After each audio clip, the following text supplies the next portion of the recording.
Ahoy mates, I'm Zolanius and welcome to my dam. Today I'll be talking about the anime show Frieren Beyond the Journey's End, specifically on the topic of why the demons in the show are actually not pathologically evil, but in fact righteous not just according to Christian morality, but to Mohammedan, Buddhist, Hindu, Taoist, Tengri, and even animist morality as well. I will back up all these claims with my extensive background in theology, psychology, and social sciences, providing ample arguments and real-life examples of why, against the creator's own will, the demons in this series are paragons of virtue and actually symbolize the inner good of people, with our ability for redemption being emphasized the most. Now, let's dig in. First and foremost, everything I just said beforehand is a fucking lie. Just like the demons in the Frieren universe, I twisted the truth in order to hunt you more efficiently. Well, okay, minus the talking about the Frieren part that I will actually do. This video serves as a litmus test for the average commenter. Those who go about the morality of demons didn't watch further than the first minute. Those people commenting about the true topic of this video are the ones who actually watched it. This effectively weeds out the haters, the most annoying users of this platform. Other YouTubers in the Frieren sphere may use this info for their advantage. You are welcome. Now, actual topic. World-building holes in Frieren, specifically regarding demons. The show can boast with a well-thought-out setting, but inherent to the fact that it's a world built as a narrative device, it does bleed from several wounds, some larger, most smaller. And yes, this is inherent. The time spent writing and polishing the story is time not spent on world building. It's simple as that. There is also the fact that the world must conform to the story and not the other way around, so some gaps are inevitable. Let's start with the biggest ones: demon reproduction and physiology. It is said at least once that demons are abandoned after birth, which implies that somebody, possibly another demon, is a parent to newborn demons. The question is, how are they conceived? Do demons just pop out a child every now and then? Do they do some ritualistic bullshit to give birth? Do they lay eggs or maybe have sex? Can I watch? This is never truly explained, and considering we can see young demons in some flashbacks, it is implied that demons still spawn, unlike elves who seem to be created once then refuse to repopulate. It's also a bit counterintuitive that these creatures, supposedly lacking parental instincts, usually chaperone around younger demons and even provide them with lessons or tolerate their tirade of questions. Like, yeah, sure. The adults are obviously using the youngsters, but I can't imagine the ruthless killing machine Revolte tolerating that brat Jung for more than 5 minutes. For I, a bloke with significantly tamer homicidal tendencies, could barely listen to her yapping for the little screen time she got. Yet motherfucker supposedly had her around for years, or at least for the operation around Ganao's neighborhood.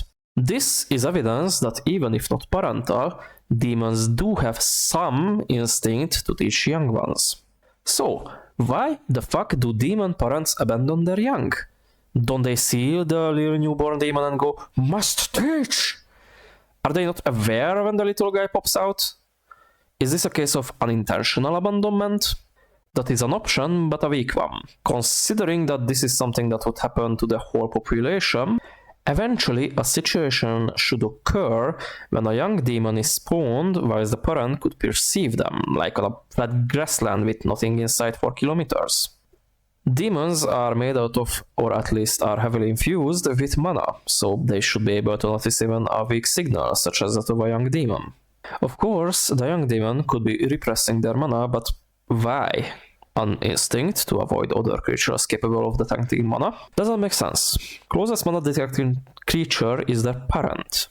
Other explanation could be that the demon is born after their being detaches from their parent and develops over time in the ether or something. This would make more sense, but it's still a weak theory. It is said that demons abandon their young, not lose them. There is a clear intention behind this act. Demons abandon their young on purpose, which quite frankly cannot be explained inside the setting. Outside the setting, we are a bit better off. It could be the unreliable narrator effect. Frieren and Flamme hate demons, so they make shit up about them or just make conjectures. What I suspect though is more simple. The creator just wants to show demons as these immoral beings and makes up tidbits like these to achieve this effect. Because they are writing a story about Frieren the Slayer, so the demons must be evil as fuck. This correlates with their nature of deceiving murderers who have an insatiable need for killing humans, which is our second glaring world-building issue. Why do demons need to kill humans and apparently elves? It is said that they need to do so in the beginning, but it's not explained what kind of need this is. Then we get an interesting tidbit in the continued northern travel arc, very creative naming by the way, where Frieren tells the sword demon that she didn't need to eat the villagers. This is an important information, as this means the need for killing is not connected to eating. In fact, we can see Lini eating an apple, so unless it's just to make a show of enjoying Granat's hospitality, the verdict is that demons killing humans is psychological. Or is it? The problem with that explanation is Macht of El Dorado and Solitar, the cowardly demon. These two demons went long without killing humans, the former being imprisoned in the barrier of El Dorado and thus only feeding on the rare adventurers seeking him, while the other just straight up lives alone and presumably doesn't seek out humans either. They don't show any negative effects for prolonged periods, meaning that the need to kill humans is probably not a need, but actually an instinctual reaction to detecting humans, which then they rationalize as a need since they are sapient creatures with a set of morals, albeit much different that of humans, elves, dwarves, etc.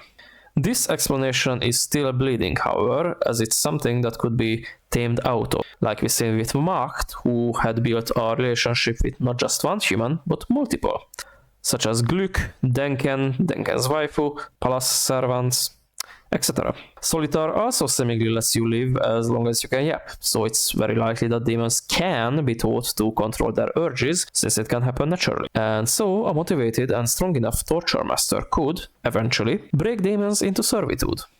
Wait. Maybe that's why Frieren is so hell-bent on killing demons. She might be weeding out the wild ones, whilst there is a colony of enslaved demons somewhere being shivered into proper tribal manners by some domina.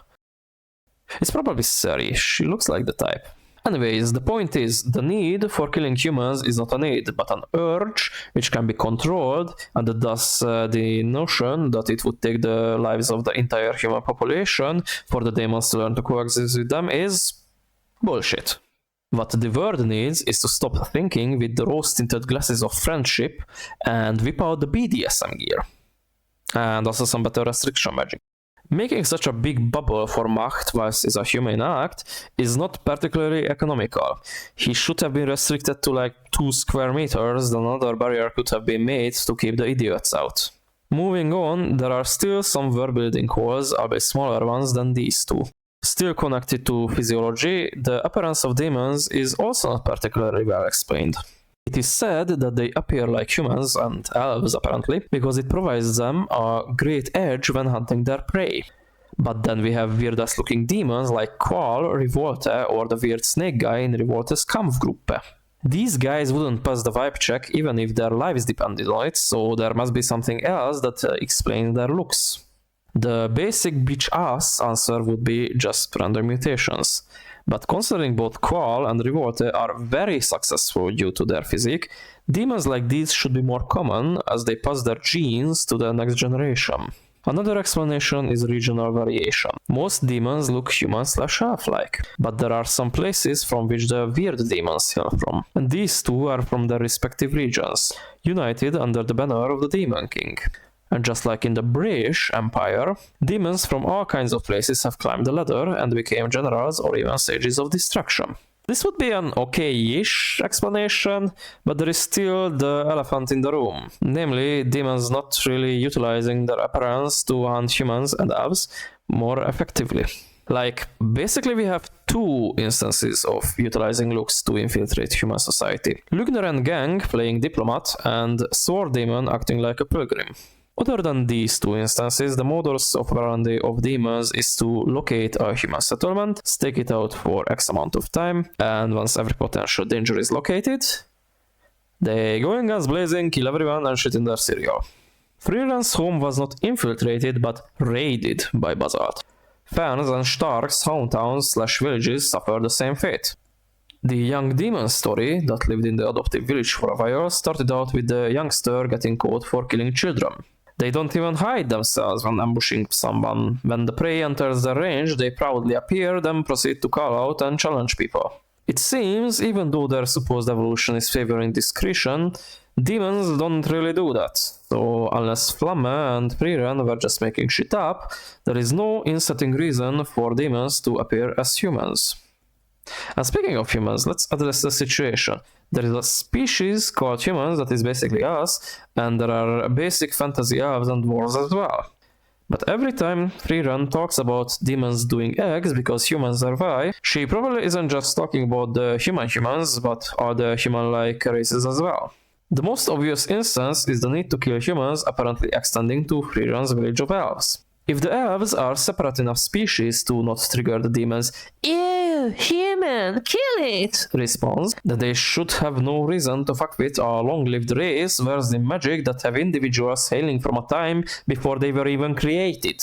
Now granted, we know shit about the circumstances on the elf village massacre, so I might be blowing smoke from my arse, plus the whole calling everyone human thing might just be a mistranslation. But it's definitely not a mistranslation is the fact that humans didn't use magic or only had very few casters in the time Frieren was young. As the physical strength of people is generally much lower than even the weakest of demons, given a young one could easily kill an entire family and burn down their house, humans can't make up for their lack of magic with brawn. It shall also be assumed that warriors like Eisen or Stark are very rare, as the Imperial organization gathering them in one place only managed to recruit at most a few dozen of them, and so they can't be relied on militarily speaking. I'm making a point out of this because demons were fighting humans since the mythical era, apparently, which means they had thousands of years to wipe humans out. So why didn't they do that? Demons should have subjugated humanity within a generation, yet they ping-ponged with them so long that Frieren got bored and started slaying them all. Like, think about it. Genghis Khan conquered most of Asia and a chunk of Europe within his lifetime. He did that with horses.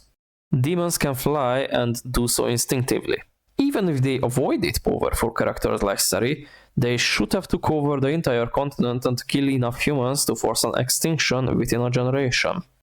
Nothing can explain this act of mercy. Even if demons weren't united, they would still destroy villages on a whim, which would compound into a similar extinction as with Mamos. If they were united and were told to keep the humans in check, so they still have them around to sate their killing urge, then the demons would have subjugated the continent instead of killing all humans. But essentially the same should happen, no chance for humans to build civilization. If there was an outside force that kept the demons in check, then where was it when they took over 2/3 of the continent?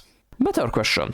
The fuck why Sari, greatest mage since mythical era, let this fucking happen?